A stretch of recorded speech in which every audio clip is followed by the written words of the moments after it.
Hi guys, update ko pala kayo sa part 2 na aking pinagawang bahay.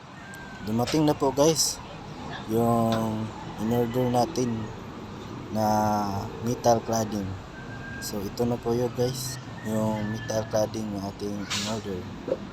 Dumating na rin sa wakas. Yan, makapal po ito guys.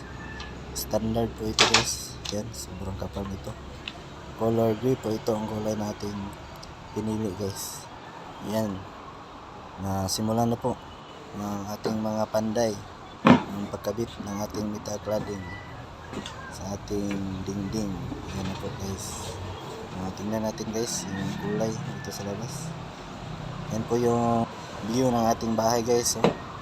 Marami pong mga sasakyan na dumadaan dito guys, kasi malapit lang po ito sa National Highway itong area ang nabili ko dito. Ayan na po guys. Yan na po yung finished product ng ating metal cladding. Pakaganda po talaga tignan guys. Saka ito po yung ating ginamit guys. Texture lang po ating ginamit.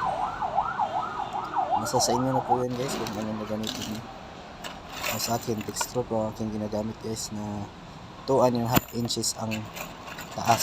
So ito po yun guys. Ito po yung itsura ng ating texture. Yung ginamit natin sa bubong may sobra kasi. So yun na, ginamit na lang namin din sa dingding sa pagkabit ng ating metal cladding. So yan po yun guys. Yan po yung texture. Pwede naman din kayong gumamit po ng rivets. Nasa sa inyo na po yan guys kung anong gusto niyo. So sa akin, texture po ang aking ginamit. So ito po din guys, meron tayong ginagawang hagdanan. Papunta po ito sa ating bubong. Lagyan ko po ito ng ganito guys, para kung mag-repair tayo sa taas ng ating bubong, hindi na tayo mahirapan kung saan tayo dadaan, kasi mayroon na tayong hagdan na pinagawa guys. Marami kasi puno dito guys ng aking bahay guys. Nalalaglag po kasi itong mga dahon niya guys pag lalagas na. Ayan, nilagyan ko po ito ng hagdan para po mayroong repairin at kunin yung mga dahon. So hindi na ako mahirapan.